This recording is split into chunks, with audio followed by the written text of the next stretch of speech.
A boil water notice remains in effect in Jackson, Mississippi, despite water pressure being restored to most buildings in the area. Officials say the water is still not safe to drink. Heavy rain and flooding in late August severely damaged the city's water system. Craig Fugate is the former administrator of the Federal Emergency Management Agency, FEMA. He joins me now to discuss the ongoing water problems in Jackson. Craig, thanks for being here. So what does restored water pressure signify right now? It basically means you can flush your toilets and you have water for firefighting, but they're still under boiled water, so you can't use it for any human consumption. And that means you're still doing bottled water, and that's going to continue until they're able to get that water treated, tested, and make sure it's safe to drink. Still, I know being able to flush toilets is the most essential thing, and being able to fight fires. So that is progress. But let's talk about the process of restoring safe drinking water to residents. Are you surprised that the current head of FEMA says that there is no timeline set for it?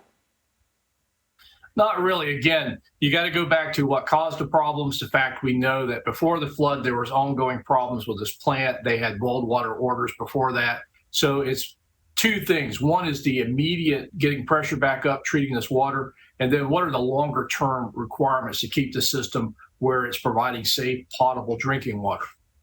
So for 6 weeks, Craig, people in Jackson haven't been able to drink their water. How can officials get support to take preventative measures instead of waiting until a crisis like this is already so far underway to take action? Well, this is a challenge with a nation's aging infrastructure, quite frankly, built for the last 100 years, that's failing in extreme weather events, as we're seeing as climate impacts are occurring today, right now.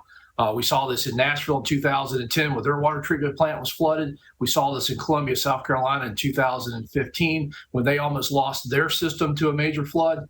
And across the nation, where we have these old water systems built on rivers as the primary source of drinking water, I think we need to do a national assessment, because I think there are a lot more Jackson, Mississippis out there than people realize.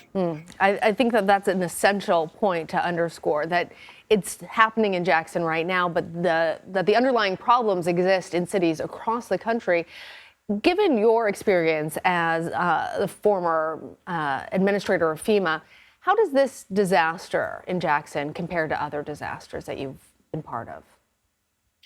Well, it's very similar to situations we sound like in Flint, Michigan, where we had a contaminated water system and we had to go, and that was a very extensive response for FEMA supporting the state and Health and Human Services. So this is, again, as we see these systems failing, not only do we have it from flooding, you're actually seeing communities talking about losing their systems during droughts because they just don't have enough water. Unfortunately, FEMA is a emergency response. They're not designed to permanently repair and address these types of problems. So you're going to see FEMA get involved, I think, more and more on these infrastructure failures.